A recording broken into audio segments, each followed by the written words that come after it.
falar sobre a porta de esperança. Esse é um versículo que vira e mexe eu volto para ele na minha vida. É uma passagem, eu gosto muito do Antigo Testamento, eu tenho um amor assim, muito grande pela palavra de Deus no Antigo Testamento.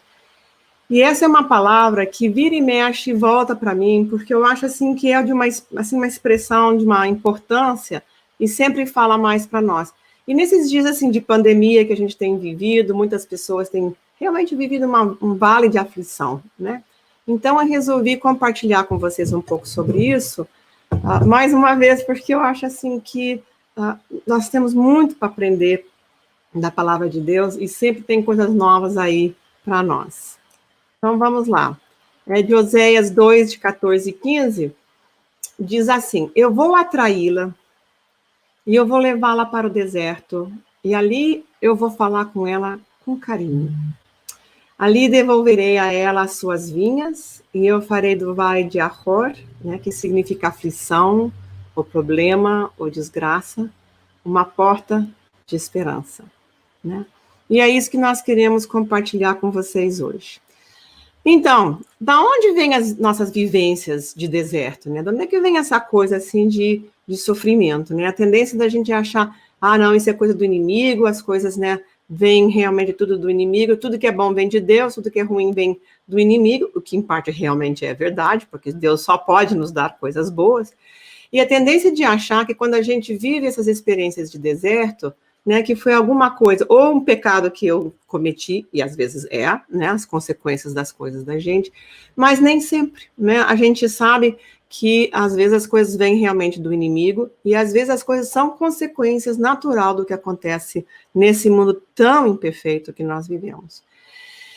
E Martim Lutero falou uma vez que o inimigo é o diabo de Deus. O que significa isso, né? Que ele é uma criação, né, de Deus, não que ele tivesse criado o diabo em si, claro que não, porque tudo que Deus cria é perfeito, mas quando ele criou Lúcifer, ele criou Lúcifer de uma forma perfeita, ele era um dos anjos mais importantes, se não o mais importante de todos, né, e que realmente vivia na presença de Deus e tinha acesso direto, né, àquela intimidade, né, com o Senhor. E quando ele cai, né, ele então passa a ser um anjo caído. E às vezes eu tenho a impressão que as pessoas pensam assim, Deus e o diabo, eles estão nessa luta, né? E às vezes Deus vence, e às vezes o diabo vence, porque ali. Não, gente, o inimigo, né, é uma criação de Deus, né? E ele só pode fazer aquilo que Deus permite. Ele tem restrições, ele tem limites, ele não é todo poderoso. Ele é mais forte do que nós, seres humanos, sem o Espírito Santo? Ele é sim. Eu acho que a gente se meter com o inimigo sem ter o poder do Espírito Santo nas nossas vidas é pedir problema grave, porque ele é muito mais poderoso do que nós. Mas Deus é muito mais do que ele. E é importante a gente começar a ter essa compreensão, porque mesmo que a gente esteja numa luta entre o bem e o mal, como o apóstolo Paulo nos fala, né, no Novo Testamento, o inimigo só pode fazer aquilo que Deus permite, né? Ele não pode fazer outras coisas. Agora, por que Deus permite? É a pergunta do milhão. Eu não tenho resposta. Eu acho que é uma das perguntas que a gente vai fazer, ou quem sabe no céu nem vamos fazer, porque a gente vai ter esse entendimento. Mas hoje a gente sabe que ele está restrito, ele só pode fazer aquilo que Deus permite, como nós vimos, inclusive, na história de Jó, né? Que ele vai lá falar com Deus, né, e acusar Jó diante de Deus. E você viu o meu servo Jó, como ele é bacana? Mas o senhor também, né? Dá tudo de bom para ele, como é que ele não vai lhe querer bem, né? Mas veja como Deus só deixa o inimigo fazer aquilo que ele tem desejo, né, e tem a sua sabedoria, né, para fazer. Uma outra coisa que eu acho importante a gente entender é que o inimigo não é criativo, ele não sabe inventar nada novo, nada de novo. Quem é criativo é Deus, Deus cria, né? Sempre que a gente vê alguma coisa em termos de criação, seja na arte, seja na natureza, seja nos projetos, seja no ministério, sempre que a gente vê algo criativo, isso vem de Deus. Porque o inimigo só sabe imitar. Tudo dele é falso. Ele não consegue fazer as coisas em termos criativos, porque, como um anjo, ele não tem essa capacidade. Então, ele vai só imitando as coisas que Deus faz. E, às vezes, ele tenta imitar bastante bem. A gente vê na história, por exemplo, de Moisés, quando ele vai conversar com o faraó, que os primeiros milagres que ele fez, os outros magos e mágicos, né, de faraó, conseguiam imitar, conseguiam fazer, né, bastante parecido. E a gente sabe que o poder deles não vinha de Deus, mas que depois ele começou a fazer coisas e os próprios mágicos do faraó disseram, este é o dedo de Deus, porque isso nós não somos capazes de fazer. Então, ele imita o que Deus faz, né, e imita às vezes até muito bem, e por isso a gente tem que ter discernimento. O dom do discernimento, eu acho que é um dom que tem sido muito pouco estudado, muito pouco prestigiado, mas ele é um dom muito importante, não só assim de ver onde é que tem demônio, não sei o que mais, não, eu acho que o discernimento é muito mais sutil também, a gente discernir se quando as pessoas falam conosco, isso é uma coisa que vem do Senhor ou não, essas são palavras que eu devo incorporar na minha vida ou não, eu devo rejeitá-las. Como é que eu posso discernir situações, né? Um dia desses aí, engraçado, né? Eu tinha uma amiga que estava procurando uma casa nova para comprar. E ela tinha ido visitar várias, assim, para ver como é que era. Ela entrou numa casa, ela entrou, deu 5 passos e disse, podemos ir embora, eu não vou ficar nessa casa. Aí o corretor olhou e disse, a senhora não quer ver o resto? Não quer ver? Eu disse, não. Ele disse, por quê? Porque tem algo no meu espírito que diz, esta casa não. Algo aqui aconteceu que não dá, né? Então, às vezes, a gente tem essas coisas e a gente não dá suficiente atenção para isso, né? Ela discerniu que ali não era um lugar para onde ela iria trazer a sua família. Ela não passou da porta, né? Ela não foi ver o quarto, ela não foi ver a sala, ela não foi ver a cozinha. Ela disse, não, aqui não dá, né? E o corretor ficou meio assim, porque não entendia o que era, disse, não, eu discerni, ela pode assim, sentir que alguma coisa aqui não está certo. Então, quando nós temos, não é só intuição essas coisas, isso é o dom de discernimento que Deus nos dá. Vamos ser cuidadosos, discernir onde é que estão essas coisas, né?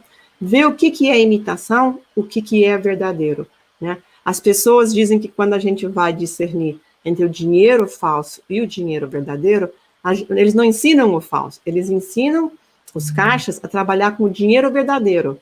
Então, eles mexem tanto com o dinheiro verdadeiro que quando o falso vem, na hora eles sabem que aquilo não é de verdade. Então, se a gente estiver andando com o Senhor, a gente conhece tanto a palavra de Deus, a gente anda no Espírito Santo, a gente busca, né, nos tornarmos cada vez mais parecidos com Jesus, quando aparece o falso, a gente sabe, não, eu não vou passar da porta, isso aqui não é para mim, e a gente pode ir embora e não perder tempo com aquilo. Não abrace aquilo que é falso, aquilo que não é verdadeiro. Não abrace essas coisas, não é só intuição.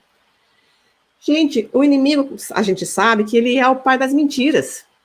Jesus o chamou assim. Não, você é o pai das mentiras, não sei o que mais para lá. E ele também não é criativo para inventar mentira nova.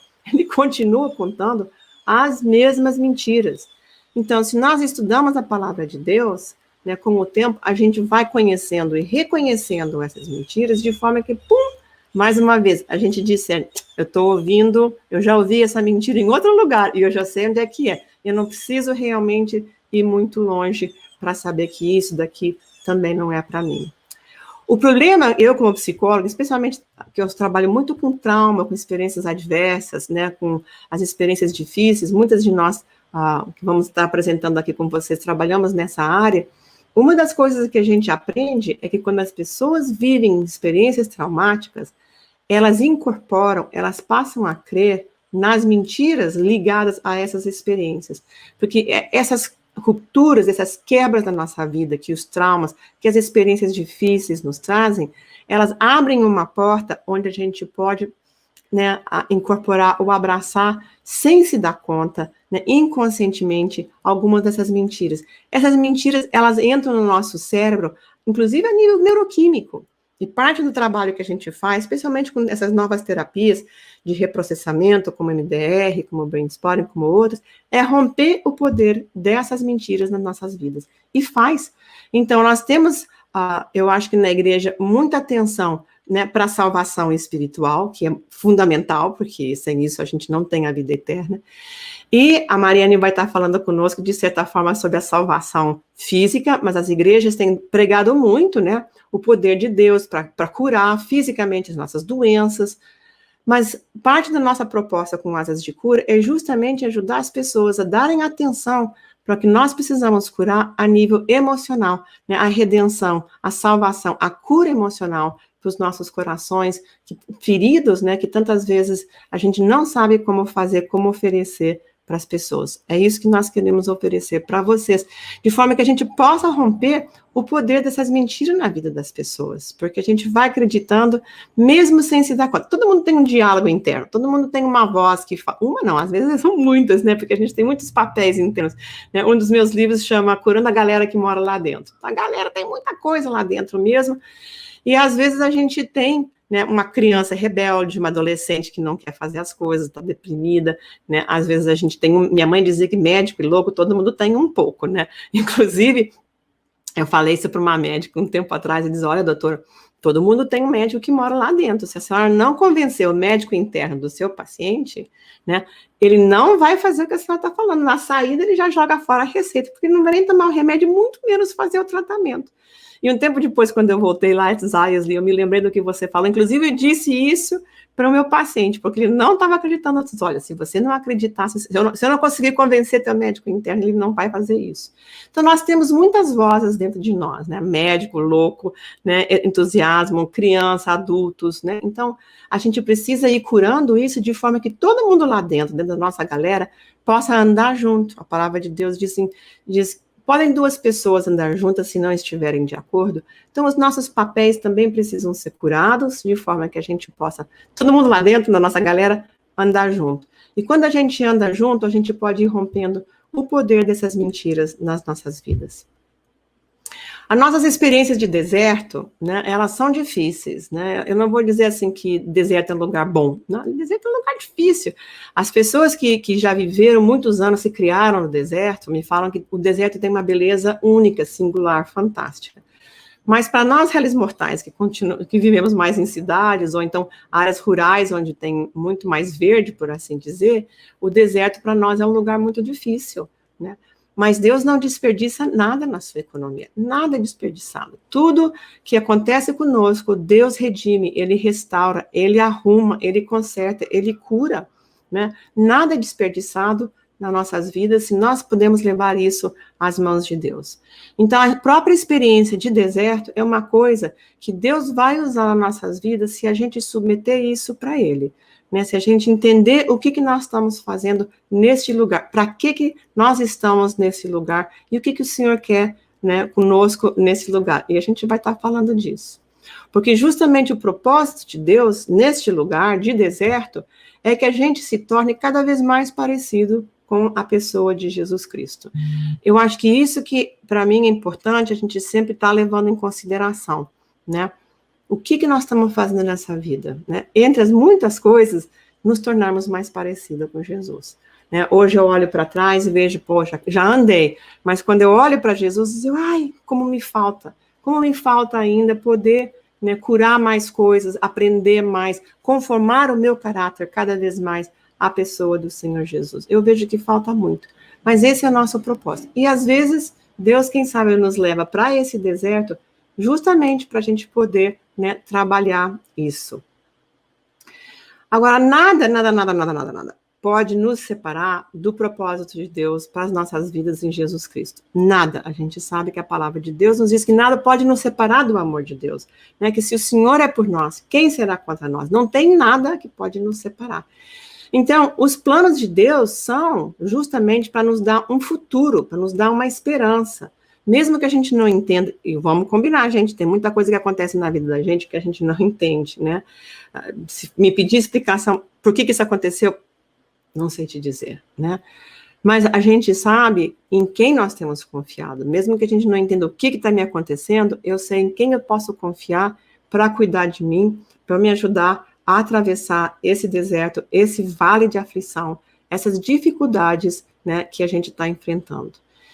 Então, nós sabemos que os propósitos de Deus sempre são bons, né? Por quê? Porque Deus é bom. Tudo que Ele faz, né? Tudo que Ele propõe para nossas vidas é bom, porque Ele é incapaz, né? Nem sombra, né? Não tem nele.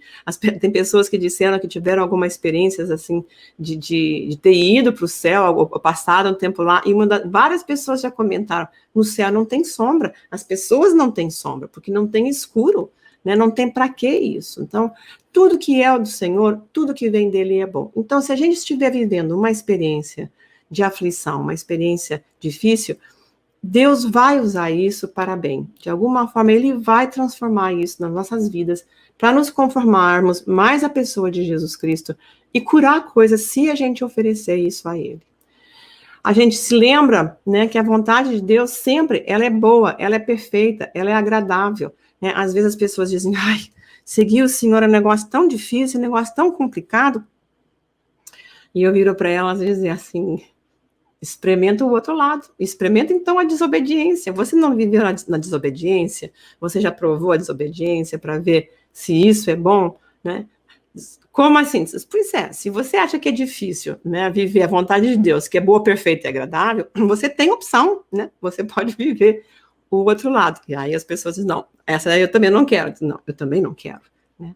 Porque realmente, por mais difícil que esses momentos sejam nas nossas vidas, por mais lutas que a gente tenha, perdas, né, coisas assim, perplexidade que a gente viva, vamos estar falando também de traição, né, de adições, de pornografia, de divórcio, né, de dificuldades que a gente enfrenta em relações abusivas, todas essas coisas difíceis, né, a vontade de Deus para nossas vidas sempre é boa, ela é sempre perfeita, ela é sempre agradável, né? E mesmo que a gente não possa se regozijar com tudo que esteja nos acontecendo, sempre a gente pode se regozijar no Senhor.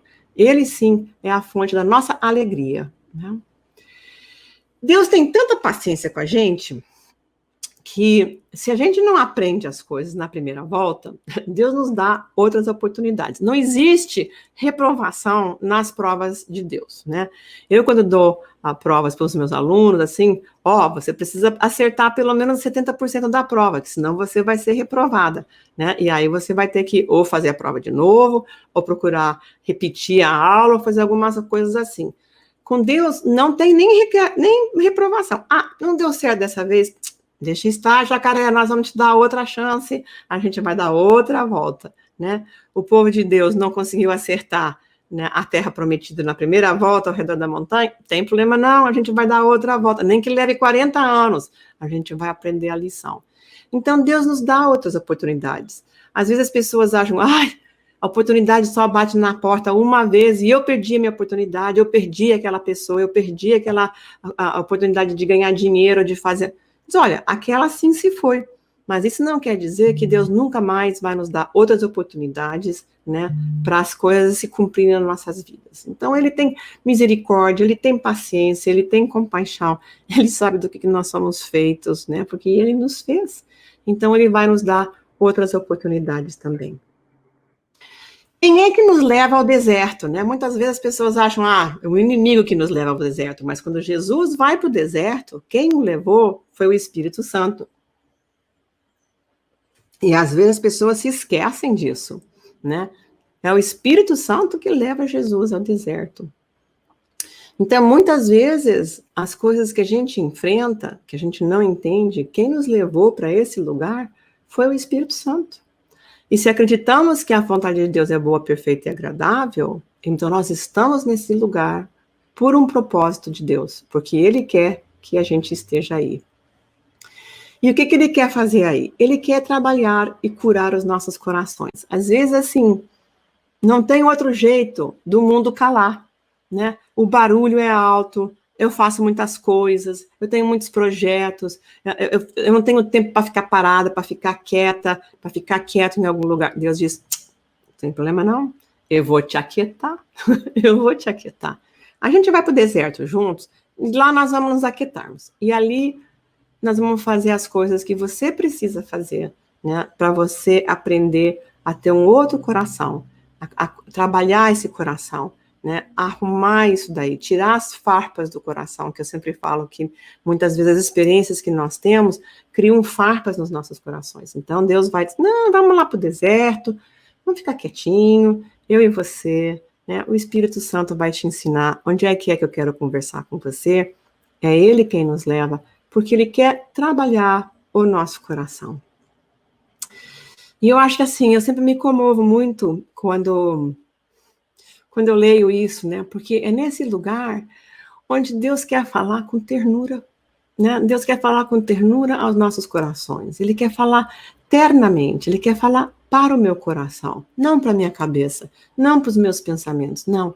Ele quer falar para o meu coração, Ele quer dizer assim, olha, Sli, eu amo você, eu tenho coisas para a sua vida, eu tenho soluções, as coisas não vão ficar, eu sei como é que termina a história, a novela tem fim, eu já escrevi o final dessa novela, é um final feliz, eu sei como vão ser as coisas. Então, às vezes a gente vai para o deserto e acha que é um lugar tão difícil, tão complicado, mas é ali que Deus quer falar com ternura para o teu coração. E quem sabe alguns de vocês hoje estão vivendo uma experiência assim de deserto, que está difícil, está complicado. A gente, né, essa pandemia pegou todo mundo de surpresa, algumas coisas realmente ficaram complicadas e difíceis, ou a gente perdeu pessoas, né, algumas morreram, outras foram embora, as situações, né, mudaram, a gente não sai de casa, outros saem de mais, outros saem de menos. Mas enfim, Deus tem algo para falar para você. E Ele muitas vezes nos leva ao deserto para a gente se aquietar, porque é ali que Ele pode falar com ternura, ternamente, ao teu coração. Também Ele nos leva ao deserto porque Ele quer desenvolver o nosso caráter, né? Deus tem um compromisso profundo com o nosso caráter. Ele não tem nenhum compromisso com a nossa felicidade. A alegria do Senhor, sim. A alegria do Senhor, a nossa força é a alegria no Senhor, realmente nos cura, faz coisas maravilhosas. Mas o compromisso de Deus em nossas vidas é de desenvolver a pessoa do Senhor Jesus Cristo dentro de nós. É o nosso caráter. Então, Ele nos leva para o deserto e nos aquieta e fala com o nosso coração. E depois Ele diz assim, filhinha, você está mais parecida com Jesus hoje do que quando a gente começou? Não, Senhor. Vamos fazer isso, vamos trabalhar isso, vamos olhar no seu coração, vamos ver aí dentro, o que está faltando, o que nós podemos fazer hoje, de forma que você possa soltar as coisas, né, as ataduras, né, que te impedem de caminhar, de navegar a vida de outra forma, para que você possa realmente se parecer mais com meu filho, o teu co-herdeiro, né, as primícias, aquele que está abrindo, né, o caminho para você, né, ser realmente pé de igualdade com ele, né? Você é minha filhinha adotiva, né? Eu adotei você. E as pessoas às vezes acham assim, ai, adoção, né? É uma coisa assim feia. Não, adoção é uma coisa maravilhosa, né? É algo que Deus faz conosco, né? Eu me lembro de uma paciente muitos anos atrás, eu trabalhava em terapia de grupo com psicodrama e a gente disse assim, nós vamos te dar uma oportunidade para limpar a cena, o cenário, e você poder voltar para a vida do jeito que você quiser. Então, você pode começar a vida como você quiser. Como é que você quer fazer? E ela parou um pouquinho, pensou assim, disse assim, olha, eu quero voltar para a vida com 11 anos, porque eu nunca mais quero ser criança, porque eu achei muito difícil ser criança. Então, esse pedaço da minha vida, corta, eu não preciso, né, fazer aquilo de novo, mas eu quero ser adotada. Aí eu olhei para ela assim, como assim? Eu quero ser adotada. Porque os meus pais se casaram, né? Naquele tempo de antigamente em que as pessoas se casavam quando a mulher ficava grávida. Os meus pais se casaram porque engravidaram de mim. Então, eu sou filha por obrigação. Agora eu quero ser filha por escolha. Eu quero saber que quem me escolher, me escolheu, me viu, sabe quem eu sou, viu e foi lá dizer essa. Isso é o que Deus faz conosco. Ele olha lá e diz assim, uau, que pessoa maravilhosa. Eu vou mandar meu Espírito Santo falar com ela e eu vou adotá-la. Vamos ver se ela me ouve, se ela responde, se ela corresponde ao meu convite, né? De curar seu coração, de deixar Jesus entrar, de tirar a farpa do seu coração, de curar, né? De forma que ela possa fazer parte da minha família. Eu quero ela para mim, eu quero ela toda para mim, eu quero ele para mim, né? Então a adoção é uma coisa maravilhosa. E quando nós fazemos parte da família de Deus, a gente vai convivendo com isso. Eu me lembro de uma outra paciente também, muitos anos atrás, né, que quando a gente foi trabalhar um protocolo, a gente faz um protocolo intrauterino de como é que vão fazer, assim, durante a gravidez e o parto, e quando nasce. Quando ele nasceu, ele disse assim, eu não quero voltar para aquela família em que eu nasci, eu quero ir para outro lugar. Eu disse, como é que você quer isso? Eu quero ir para a manjedoura de Jesus. Eu quero ser adotada pela família de Jesus. E eu quero ficar dentro da manjedoura de Jesus junto com ele. Só ele me vê, só Maria me vê, José me vê, né? A família me vê, a família de Jesus me vê. E eu quero conviver, eu quero crescer nessa família. Cheia de menino, carpinteiro, Maria cuidando, faz a janta, faz almoço. Eu quero conviver nessa família. Eu quero ser adotado nessa família. Então, quando nós somos adotados por Deus, nós vamos conviver com essa família. E às vezes ele nos leva ao deserto para dizer, filhinha, filhinho, você quer minha adoção? Você quer fazer parte da minha família de uma nova forma, uma nova idade, de um outro jeito? Pois é isso que eu quero te oferecer. Porque eu quero criar o caráter do meu filho perfeito, né, em você. E a forma que eu tenho de fazer isso é de te adotar e fazer você conviver comigo, com a minha família. Que tal? Você topa? E eu acho que é parte do convite que o Senhor te faz hoje. Você topa ser adotado, né? Ter uma nova certidão de nascimento, né? Lá do cartório do céu, né? Que diz assim, eu pertenço à família de Deus, né? Jesus é meu irmão. É uma outra forma de ver as coisas. É nessa convivência que Deus vai, né, desenvolver o caráter de Jesus dentro de nós.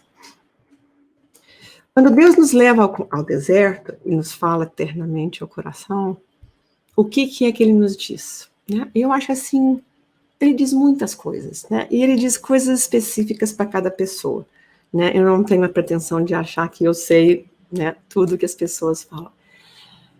Mas algumas coisas assim eu vou compartilhar com vocês, né? Porque às vezes ele nos leva para o deserto para a gente ficar quieta, né? Porque ele quer nos dar uma palavra de restauração.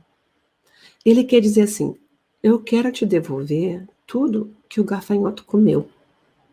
Todas aquelas coisas difíceis, as experiências difíceis, a rejeição, a traição, o ressentimento, os maus tratos, as relações abusivas, né?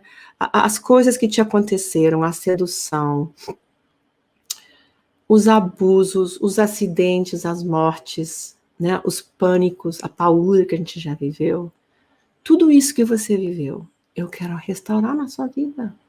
Eu quero te dar uma unção de Manassés. Eu quero, né, te dar uma nova forma de viver. Eu quero apagar o sofrimento na sua vida. Eu quero restaurar isso. Eu quero tirar os gafanhotos da sua vida, né, e colocar o bálsamo de Gileade aí. Essa imagem, para mim, é uma imagem muito real. Quando eu era menina, eu morava nos Estados Unidos, eu morava no Texas, e foi uma época que eu nunca mais vi isso, nem antes nem depois, em que nós tivemos uma praga de grilos. Grilo, aquele grilo pretinho, assim, que até hoje eu olho assim, sabe? Esses grilos, eles entravam em tudo, né? Eu me lembro que eu e minha irmã, a gente compartilhava o quarto nessa época, a gente devia ter 8, 10, 12 anos por aí. Todas as noites a gente pegava o sapato, ia pelo quarto matando os grilos, né? Jogando no lixo, fechava a porta, as janelas fechadas, tudo fechado. Mas, rapaz, amanhecia com grilo, sabe? Às vezes até na cama da gente. Então, a praga de grilo era um negócio assim, muito real para mim. Como eles iam comendo, comeram tudo em termos de grama, de verde, ficou assim, seco, né? Então, quando eu falo assim, quando a palavra de Deus fala assim, o gafanhoto comeu, eu penso assim, o grilo comeu, tudo primo irmão ali, né? É uma imagem muito vívida para mim, né? Daquilo que o passado da gente comeu, aquilo que o pecado comeu, né? Os meus sonhos, o meu destino, os propósitos que eu tinha para minha vida, o gafanhoto comeu, né? Quem sabe as experiências, né, emocionais, sexuais, né, espirituais que eu queria ter, o gafanhoto comeu. Mas Deus diz assim, não, filhinha, não, meu filhinho, não é assim, não. Eu posso restaurar tudo. Eu posso restaurar as coisas como se nada disso tivesse acontecido.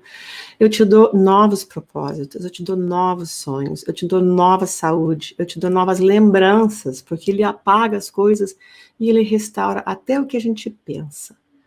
Então, uma das coisas que Ele fala para o nosso coração é assim, eu estou restaurando na tua vida tudo aquilo que o gafanhoto comeu.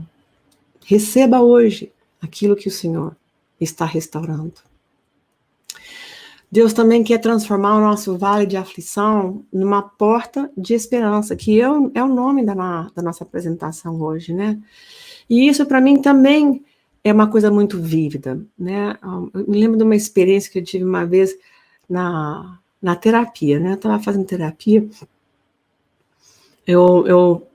Vocês sabem, né, que eu sou divorciada, eu voltei a casar 29 anos atrás, com um viúvo maravilhoso, e eu vou contar minha história, acho que hoje de noite. Mas o meu primeiro casamento foi um casamento difícil, a separação foi uma separação difícil, divórcio foi um divórcio difícil, né, a gente começa a se dar conta como a gente vai envelhecendo, é quando a gente lembra das coisas que ninguém mais lembra. Eu lembro quando a lei do divórcio foi votada no Brasil em junho de 1977, porque eu estava lá no Congresso, em Brasília, sentada, acompanhando a contagem dos votos que introduziu o divórcio ao Brasil, a luta que foi aquilo daquele deputado, né, querendo introduzir o divórcio como uma forma de libertação para as pessoas poderem refazer a vida que de fato já tinham refeito, né? Legalizar tudo isso.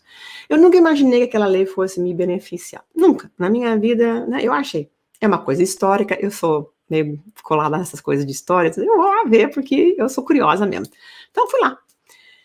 Anos depois, eu dei entrada nesse divórcio, né? E era uma lei que a gente só podia se divorciar legalmente 3 anos depois de uma separação, né, legal. Então, foram muitos anos assim, né? A minha filha era muito pequenininha, quando tudo isso aconteceu, eu tinha 2 para 3 anos, aquela luta de, né, mulher divorciada, a gente, né, pagar as contas, aluguel, né? É difícil mesmo, né? Foi realmente um vale de aflição durante vários anos. E um dia eu estava na terapia, e assim, eu virei para a terapeuta e disse, sabe, chega, deu, sabe, deu. Eu não quero mais ficar olhando para trás, não quero mais ficar pensando, ruminando nessas coisas, eu quero uma mudança na minha vida, eu quero começar a olhar para frente. Ela disse, tá bom. Tem alguma coisa do seu passado que você quer levar junto com você? Ou tá tudo, né, tudo zerado? Aí eu parei e pensei, disse, não, tem 2 coisas que eu quero levar comigo, que eu preciso levar. E ela disse, pois não. Diz, uma minha filha, porque eu não vou a lugar nenhum sem minha filha. A minha filha é a luz dos meus olhos. Então eu vou levar minha filha comigo, porque de jeito nenhum eu deixo minha filha no passado, né? Então eu vou resgatá-la. E a outra coisa? A outra coisa eu quero a sabedoria das coisas que eu aprendi, né? O que eu aprendi, as lições, né? O que Deus fez, as coisas que, né? Eu também quero levar essas 2 coisas comigo. Então tá. E como é que nós vamos fazer? E eu me lembro que eu olhei para trás e eu vi uma porta. Eu vi uma porta como se fosse uma porta fechando, né, o meu passado, deixando as coisas, né, para trás, aquela porta ali. E de repente eu me lembrei, Jesus é a porta, né? Ele falou assim, eu sou a porta, né? E ele é a porta. Não só ele é a porta de entrada, a porta também coloca o limite, ela também fecha e deixa para fora as coisas perigosas, né? As coisas que não devem chegar na minha vida.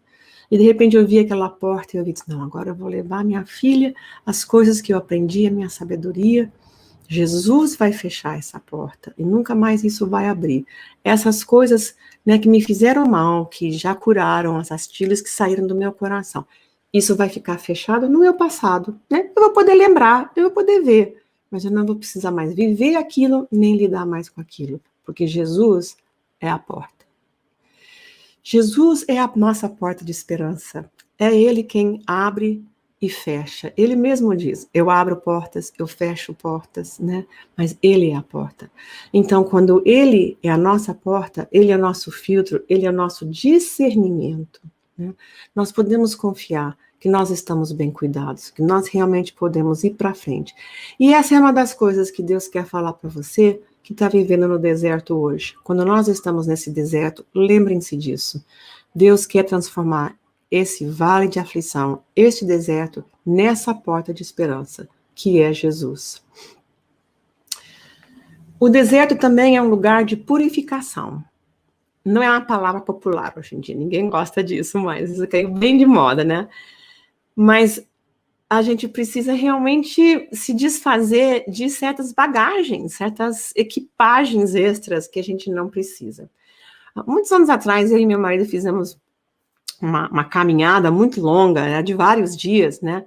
E eu me lembro que a pessoa que nos alertou quando a gente estava se organizando, ela disse assim, muito cuidado com o que você põe na mochila, porque leve só o que for essencial.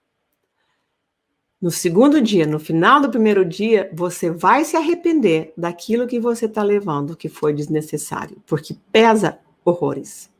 E eu lembrei daquilo. Então, eu fui realmente tentando, né, cortar um par de sapato, ou 2 pares de sapato, uma roupa, lava, troca, pronto, não sei o que mais.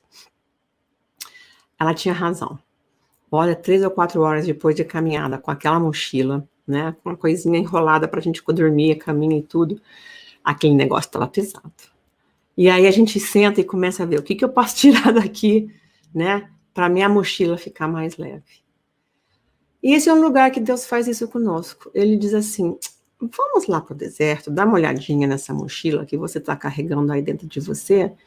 Vamos ver o que você não precisa mais, o que você já cresceu, você já adulteceu, como eu falo, né? Você já ficou grande, você não precisa mais carregar as coisas de criança, né? O apóstolo Paulo dizia, quando eu era criança, né, eu pensava como criança, fazia as coisas como criança, mas agora que eu sou grande, que eu sou adulto, eu não preciso mais fazer assim. E às vezes a gente vai para o deserto, outras vezes, várias vezes, porque a gente tem idades diferentes e a gente precisa ir se desfazendo de coisas de idades anteriores, né, que eu não preciso mais carregar. Quem sabe tem experiências, né, que você ainda está ruminando, ainda está pensando, né, ainda aquilo vem na mente, ainda dói aquilo, né. Deus quer curar aquilo e quer tirar isso da sua mochila emocional. Ele não quer mais que você carregue isso, ele quer se desfazer disso na sua vida. Então, às vezes, ele nos traz o deserto e diz, vamos revisar essa mochila e vamos tirar, vamos deixar aqui só o que for essencial para você se tornar mais parecido a Jesus. Aquilo que você realmente precisa para o seu propósito, para a minha vontade na sua vida, para aquele destino que eu te chamei a cumprir, com as pessoas que você precisa ajudar. E é por isso mesmo que a gente tem que se desfazer daquelas coisas que não nos permitem conformarmos a pessoa de Jesus. Quem sabe, às vezes, é a impulsividade, a raiva, o ressentimento, né, o ódio, não só sentimentos, experiências, né, aquela coisa que aconteceu quando eu era criança, né, as traições, os ressentimentos, essas coisas. É uma oportunidade que a gente tem de parar, olhar, avaliar e nos desfazermos dessas coisas. No deserto, então, a gente se desfaz desse passado pesado, né, que está nas nossas mochilas internas, né? A gente precisa se desfazendo disso e é nesse lugar que a gente tem essa oportunidade. Também é nesse lugar que a gente tem a oportunidade de perdoar as pessoas que nos feriram, né? Eu vou estar falando com mais detalhes sobre como fazer isso quando a gente fala de Judas, porque, né, eu sempre falo, todo mundo tem um Judas na sua vida, e se você não encontrou o seu, deixa estar jacaré, porque ele vai aparecer, né? Porque é assim, é parte da vida da gente. Se para o Senhor Jesus, né, teve um, imagina se a gente também não vai ter os nossos. Como é que nós vamos lidar com isso, né? Então, como aprender a perdoar as pessoas que nos feriram, né, como a gente vai orar por essas pessoas, como é que nós podemos ser instrumento de reconciliação, quando a reconciliação é devida, porque tem situações em que a reconciliação não é aconselhável, não é prudente, né, a pessoa ainda pode nos fazer mal, de verdade, né? Porque ela não mudou, eu posso ter mudado, eu posso ter sarado as coisas, mas ela não, né? Às vezes a pessoa também já morreu, ou mora muito longe, a gente não sabe mais, já perdeu o rastro dela. Então é no deserto que a gente também aprende essas lições difíceis. Elas são muito simples, mas elas não são fáceis, né? Elas são difíceis nesse sentido de aprender. E é também no deserto que Deus nos mostra o nosso futuro, né? O nosso próximo passo. Qual é o próximo passo que eu preciso dar na minha vida? E nessa coisa assim de pandemia, né? Quem sabe a gente está precisando reavaliar, né? A vida de muita gente mudou muito. A minha mudou enormemente. Eu estou assim muito surpresa, né? Algumas coisas muito boas me aconteceram, outras muito surpreendentes e que eu estou assim tentando digerir tudo isso, né? Então é um momento de parar e pensar o que é que Deus quer de mim daqui para frente, né? Com essa idade, né? Com a idade que cada um de nós tem, o que o Senhor quer? Porque eu acho que assim, eu sei tudo que Deus quer, Deus já definiu o seu propósito para minha vida. Eu acho que não é bem assim. Eu acho que Ele vai definindo. Tem épocas que eu sei melhor qual é o próximo passo. Tem épocas que eu sei, bom, o destino final é aquele, mas eu não sei como é que eu vou chegar lá e eu não tenho o bilhete ainda, né? Mas a gente sabe que com o tempo Deus vai nos mostrando o passo a passo. Hoje eu sei que é isso, amanhã é para aquilo. Às vezes Ele desvenda o próximo ano, ou 2 ou 3. Às vezes nos dá uma ideia de 10 anos, mas não sabe, a gente não sabe como é que isso vai acontecer. E às vezes é o dia de amanhã, né? É o dia de hoje. E é isso que a gente precisa. Porque tendo Jesus nas nossas vidas, é só isso que a gente precisa saber. Eu sei que hoje Ele está comigo, amanhã Ele está comigo. E é isso que eu preciso para poder, né, dar o meu próximo passo. E é nele, aqui nesse deserto, que a gente encontra também o poder, a unção e a confiança para cumprir esses propósitos de Deus. Jesus vai para o deserto, né? O Espírito Santo leva ele para o deserto para fazer essas coisas. E é nesse lugar que ele se enche do Espírito Santo, né? Ele recebe o batismo e vai para o deserto, e é nesse deserto que ele vai sendo desenvolvido as coisas, né, que ele precisaria para poder desenvolver um ministério na sua vida, né, na vida das pessoas. É nesse lugar, no deserto, que Deus dá poder, dá unção, dá capacidade de enfrentar a tentação, e ensina como, né, lidar com a tentação com a palavra de Deus, né? Então é nesse lugar que ele faz isso. E com a revelação também vem a obediência. Então, se Deus mostrar para você o que Ele quer para sua vida, o que você vai fazer com isso? Né? O que você vai fazer com isso?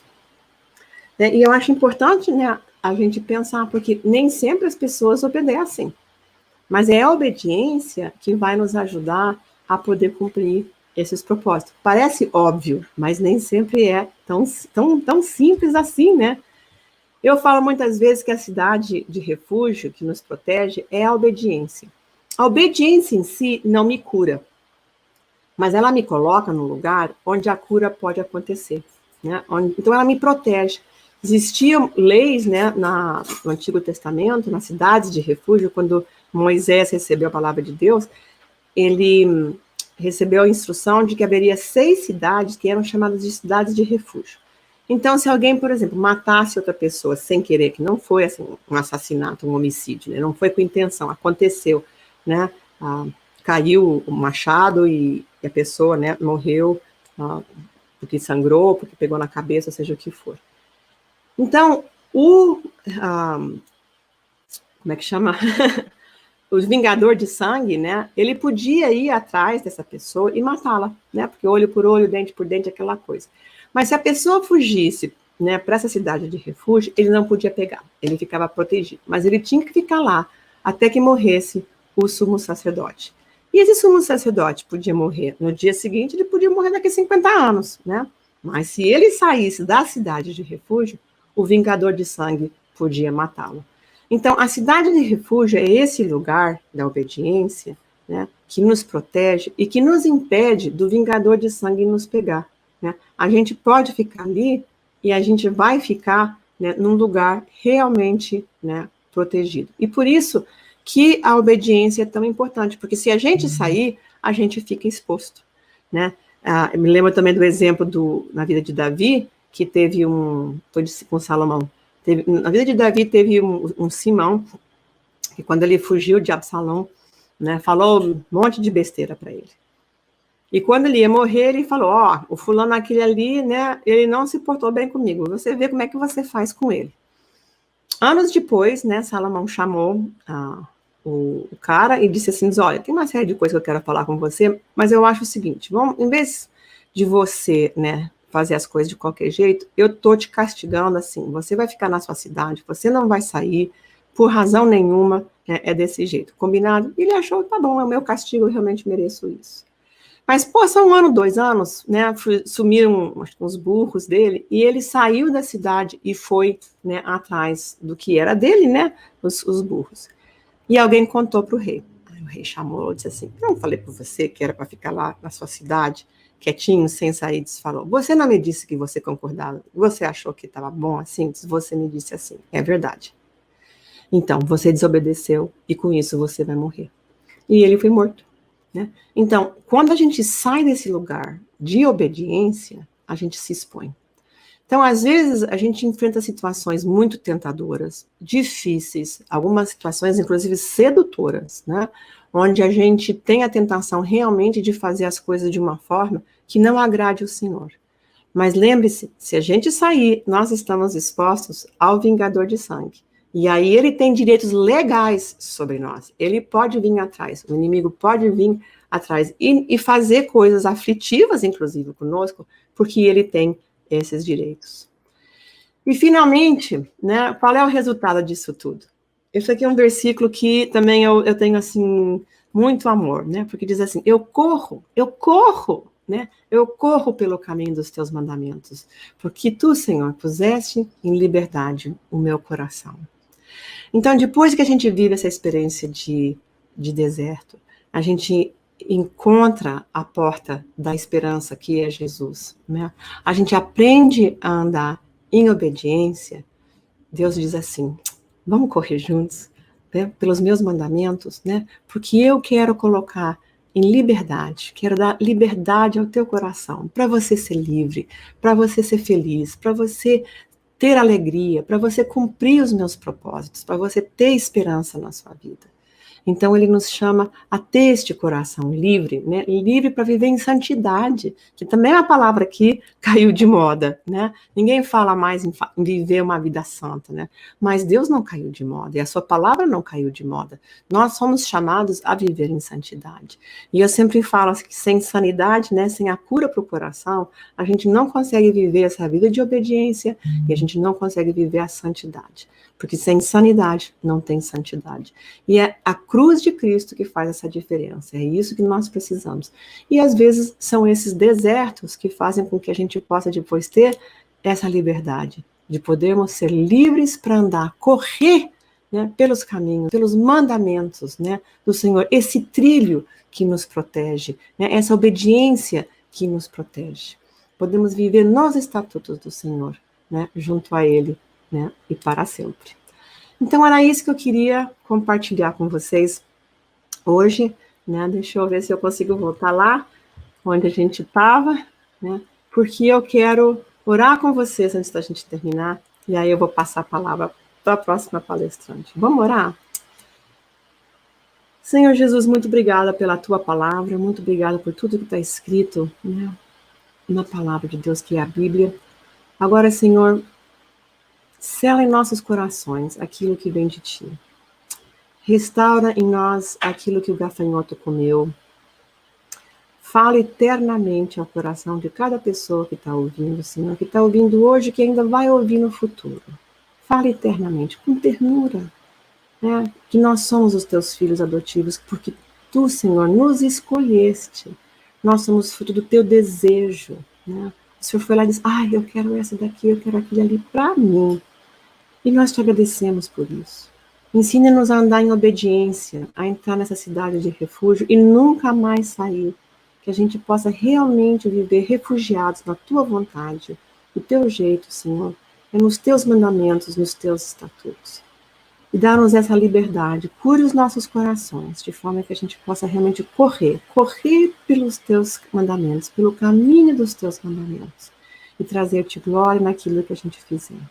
E tudo isso nós te pedimos no santo nome de Jesus, aquele que comprou a nossa liberdade, a nossa redenção, pelo seu sangue no Calvário. Amém e amém. E era isso que eu queria compartilhar com vocês hoje, né? Então,